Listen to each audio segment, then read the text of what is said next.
Além disso, abarca uma minuciosa normativa sobre a compra e doação de terras herdadas e de casas, como também sobre o seu resgate e os votos de extermínio. Pois bem, tendo em vista a atuação de Judas Iscariotes, entendo que este considerou, ou tentou considerar perante os sinedristas, que a entrega do seu mestre entrava plenamente no que poderíamos denominar venda ou transação comercial, pelo que, inclusivamente, recebera uma compensação econômica. Neste sentido, pelo menos no que concerne a bens puramente materiais, casas, campos, etc., se o vendedor, uma vez efetuada a operação, não a considerava justa ou, simplesmente, resolvia voltar atrás, podia recorrer dentro de um prazo de 12 meses, a contar do dia da venda. Amis, no capítulo 9.4, do citado artigo sobre votos de avaliação, reza textualmente neste sentido. Se chegou o último dia dos 12 meses e não foi redimida a casa, por exemplo, torna-se definitivamente sua, quer dizer, do comprador, quer a tivesse comprado ou recebido em oferta, uma vez estar escrito no Levítico 25,30, em perpetuidade. Antigamente o comprador escondia-se quando chegava o último dia dos 12 meses a fim de que se tornasse definitivamente sua casa. Mas Hilel, o velho, dispôs que o vendedor que pudesse colocar o dinheiro na câmara do templo, poderia arrombar a porta e entrar na casa e que o outro pudesse vir quando quisesse a receber o dinheiro. Por consequência, Judas tinha agido de acordo com a lei. Não estava de acordo com a venda de Jesus de Nazaré e fez uso do seu direito, no próprio dia do pagamento da transação. E embora Judas Iscariotes soubesse também que no capítulo 1, artigo 3, do referido tema dos votos se esclarece que o moribundo e o que é conduzido à morte por sentença de um tribunal judeu, que não admite apelo, não podem ser objeto de voto nem podem ser avaliados, forçou seus direitos ao máximo, acreditando ingenuamente que aquele gesto anularia a venda. Tem de se reconhecer, para atenuar a culpa de Judas Iscariotes, que, pelo menos, esgotou todas as possibilidades jurídicas, em benefício do mestre. De pouco serviu, naturalmente, mas creio que é justo esclarecer este fato, tão pouco contado pelo escritor sagrado. Muitas pessoas poderão perguntar-se, também eu o fiz, por que razão Judas aceitou esta venda, se sabia que a sua traição acabaria com o justiçamento do Nazareno.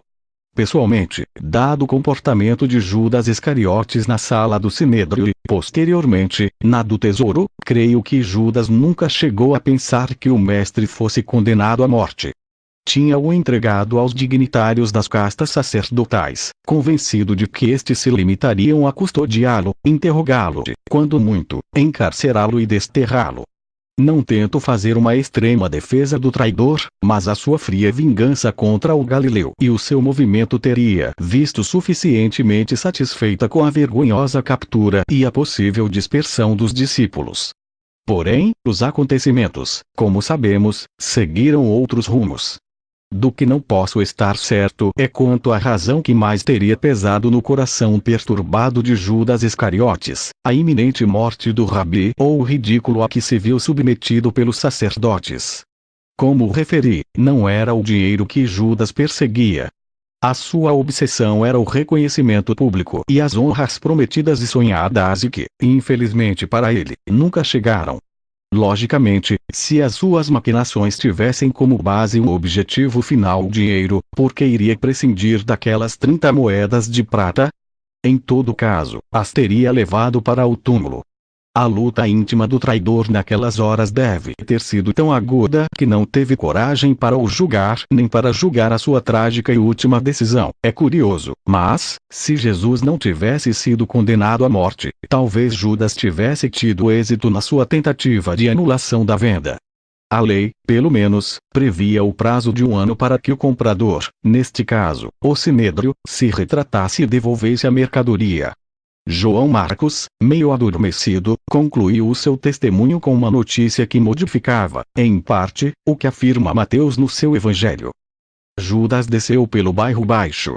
Primeiro, pensei que se dirigia à minha casa ou a Betânia. Ia com muita pressa.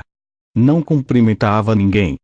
Saiu da cidade pela porta da fonte, para espanto meu, virou à direita, em direção à garganta do Imom. Começou a subir entre os penhascos e ao chegar a uma das rochas mais altas e pontiagudas tirou o manto e o cinto. Eu estava tão assustado que me colei ao chão, tremendo de medo. Então, vi Judas, à beira do precipício, amarrando uma das pontas do cinto ao ramo de uma pequena figueira que crescia entre as fendas da rocha. Quando percebi o que queria fazer, pus-me de pé, resolvido a pedir-lhe que não o fizesse. Mas nem sequer tive tempo para abrir a boca. O Iscariotes deu outro nó em volta do pescoço e, em silêncio, saltou da rocha. O rapaz, com uma extrema palidez, tapou a cara com as mãos e começou a soluçar. Tive de esperar que serenasse. Por fim, choramingando, concluiu. Foi horrível, Jazão. Corri para a figueira. Naquele momento só tive um pensamento: cortar, morder, arranhar o cinto, tudo menos deixar que se enforcasse.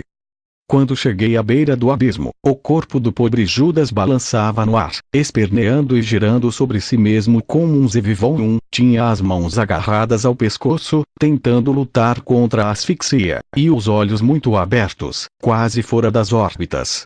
Os meus joelhos tremiam e a garganta ficou seca, como se tivesse engolido uma colher de areia. Mas, quando me preparava para subir na árvore e partir o ramo, o nó soltou-se e Judas caiu no precipício, indo esmagar-se contra as pedras. Foi tudo tão rápido que não pude fazer absolutamente nada. Fiquei ali em cima, como um poste, contemplando o corpo imóvel de Judas. Depois, nem sequer com força para chorar, regressei à cidade. Quando tentava voltar ao Gólgota, veio o tremor de terra. Foi tão grande o meu terror que voltei à porta da fonte, fugindo para o acampamento. Foi ali que David me encontrou. Ao perguntar-lhe se o corpo de Iscariotes continuava ainda no fundo do barranco, João Marcos encolheu os ombros. Pelo que parecia, não falara do caso a ninguém. Era eu o primeiro a saber. Agradeci-lhe a informação, pedindo-lhe que fosse descansar. Amanhã, pela hora primeira, se não vês inconveniente, disse-lhe, quero que me acompanhes até essa garganta. João Marcos concordou como um autômato, desaparecendo no pátio onde estava prestes a começar a ceia pascal. A versão do rapaz variava ligeiramente a sempre trágica sorte do traidor. Tinha de confirmar se Judas morrera por enforcamento ou pela queda. Embora as suas intenções, no fundo, fossem claras, suicidar-se, quem sabe se a sua morte verdadeira, calculando que tivesse morrido, teria sido a que sempre conhecemos e aceitamos. E, abusando da generosidade daquela família, escolhi um dos cantos do andar de baixo, envolvendo-me no manto. Ao ficar só, estabeleci uma última ligação com o módulo, anunciando a Eliseu a minha intenção de visitar o Inoi, calculando que ainda ali estivesse, examinar o cadáver de Judas. Pelas 21h30, o sono dissipou a minha fadiga e as minhas angústias. Pareceu-me estranho, muito estranho, que Jesus da Nazaré não estivesse vivo e perto. Sem querer, tinha-me habituado à sua presença majestosa. Nos relatos tradicionais da festividade judaica das luminárias ou Januk, que costuma coincidir com as natalícias, conta-se que, durante a ocupação romana no século I, estava proibida a reunião de grupos para estudar a Tora. Quando um vigia alertava o grupo de estudiosos da proximidade de legionários, alguém tirava um zevivon ou pequeno dado, com base pontiaguda e uma asa superior para o polo a girar. Desta forma dissimulavam apostando na face do dado que ficaria para cima. Mesmo atualmente é frequente ver as crianças israelitas brincando com um destes zevivon durante os dias da Januk. N. Do M. 8 de abril, sábado, pouco antes do amanhecer, Eliseu arrancou-me de um sono profundo, que teve pesadelos nos quais, curiosamente, se misturavam as mais absurdas situações e vicissitudes, tanto do tempo real em que me movia como do meu verdadeiro século. As condições atmosféricas tinham mudado. O dia prometia serenidade. Vento fraco, excelente visibilidade, baixa umidade relativa e temperatura de 10 graus centígrados, em ascensão. Do módulo, os radares de longo alcance desenhavam com toda a nitidez os perfis do ar e do Negev. João Marcos não tardou em se apresentar. Trazia uma grande caneca de leite de cabra e algum pão, fabricado durante a manhã de sexta-feira. O meu esgotamento tinha desaparecido e praticamente devorei o frugal desjejum. Com a primeira claridade da manhã e o som das trombetas do santuário, anunciando um novo dia, meu jovem amigo e eu atravessamos as ruas desertas de Jerusalém.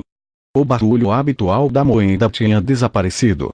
Ninguém parecia ter pressa de se levantar. Por um lado alegrei-me. Se o corpo de Judas continuasse entre as penhas, preferia que ninguém nos visse junto dele. Assim era muito mais seguro.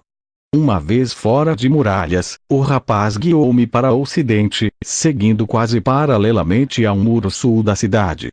A escassos metros da porta da fonte, por onde tínhamos saído, o terreno modificou-se. Entramos naquilo a que os judeus chamavam a Geena ou inferno. Suponho que pelo acidentado da depressão e pelas numerosas fogueiras que se levantavam aqui e além, numa permanente queima de lixo. Efetivamente, à medida que caminhávamos, observei como aquele lugar tétrico tinha sido convertido numa imensa esterqueira, por onde vagueavam uma quantidade de cães vádios e ratazanas grandes como lebres. João Marcos parou. Observou a paisagem e, poucos segundos depois, reatou a marcha. 5 minutos de caminho e a Geena convertia-se no labirinto de penhascos, barrancos estéreis e pequenos mas agudos precipícios. De acordo com as cotas dos nossos mapas, o extremo sul de Jerusalém oscilava entre os 612 e 630 metros, nas proximidades da Porta da Fonte, ou 685, nas cercanias da Porta dos Essênios.